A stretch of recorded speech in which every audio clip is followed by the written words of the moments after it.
আসসালামু আলাইকুম, সবাই কেমন আছেন? তো একটা হতাশাজনক বা দুঃখজনক সংবাদ, সেটা হচ্ছে যে আমার 1 মিলিয়ন যে ফেসবুক পেজটা আছে, যেটা থেকে আপনারা এতদিন ধরে ভিডিও দেখে আসছিলেন, পেজটা গতকাল রাতে ফেসবুক সাসপেন্ড করে দিয়েছে। এন্ড বেশ কয়েকদিন আগে আমার যে 3.5 মিলিয়নের টিকটকটা ছিল সেটাকেও সাসপেন্ড করে দেওয়া হয়েছে। কিন্তু দুঃখটা এই জায়গায়, ফেসবুক ইচ্ছাকৃতভাবে এটাকে সাসপেন্ড করে নাই, একদল হ্যাকার এটাকে রিপোর্ট মেরে ইচ্ছাকৃতভাবে এটাকে ডিসেবল করা হয়েছে বা সাসপেন্ড করছে। এখন এখানে যে কোনো একদল লোক ইচ্ছাকৃতভাবে কাজটাকে করছে। আমি আপনাদের শুরু থেকে ঘটনাটা বলি। ঘটনাটা শুরু হয় আজ থেকে 5-6 দিন বা 7 দিন আগে। আমি সিলেট ট্যুরটা শেষ করে বাসায় আসি, হঠাৎ করে আমার ফেসবুকে নোটিফিকেশন আছে যে সাম কন্টেন্ট রিমুভ হয়ে গেছে। আমি তো প্রথমে ভাবছিলাম হয়তো ফেসবুক রিমুভ করে দিয়েছে কোনো হয়তো জটিলতার কারণে।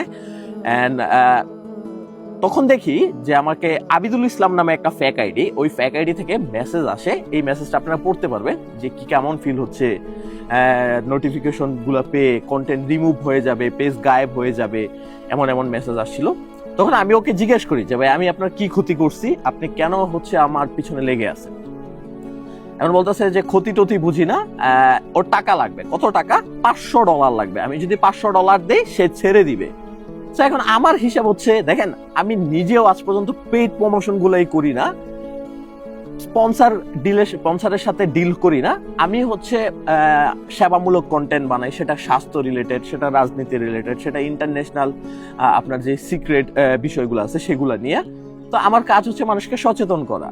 এন্ড এগুলা থেকে টাকাও আসে না। আমি আপনাদেরকে অনেকবার দেখাইছি যে এগুলা থেকে অল্প পরিমাণ টাকা কিছু একটা পাওয়া যায়, যেগুলো হয়তো ভিডিও বানাইতে আবার খরচ হয়ে যায়। তো সেই জায়গা থেকে আমি আবার $500 ওকে দিব, আজকে না হয় $500 দিয়ে 2 দিন পর আর একটা আইডি থেকে সেই কাজ করে আবার টাকা চাইবে। এখন আমি মানুষকে টাকাই বা কেন দিব, ঠিক না? তো আমি তাকে বললাম যে টাকা দেওয়া পসিবল না। এখন সে একটার পর একটা ভিডিওতে রিপোর্ট মারতেছে ভিডিও। এন্ড আরো একটা জিনিস আপনারা খুব ভালো করে জানেন, আমি আপনাদেরকে কপিরাইট ক্লেমও দেই না যে বা যারা আমার ভিডিওকে ব্যবহার করেন। আমি আপনাদেরকে অনুমতি দিয়েছি আমার পোস্ট, ফটো, ভিডিও আপনারা যা ইচ্ছা তাই আপনারা আপনাদের আইডিতে বা পেজে আপনারা ছেড়ে যদি টাকা কামাইতে পারেন তাহলে কামান, আমার সমস্যা নাই। শুধু আমার পেজটাকে মেনশন করে দিন। আমি আপনাদেরকে এতটুকু রিকোয়েস্ট করছিলাম।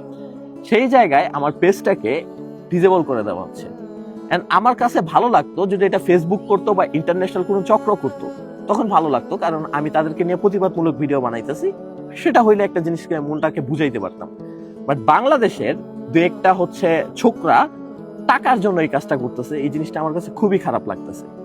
তো যাই হোক, আমি ডিবিতে হচ্ছে সাইবার মামলা করি আপনার গত 4-5 দিন আগে। তারা বলছে এই সকল বিষয় নিয়ে ডিটেলস আপনার তদন্ত করবে, বিকজ এই জায়গায় তদন্ত করতে ফেসবুকের সহায়তা লাগবে, হয়তো একটু সময় লাগতে পারে।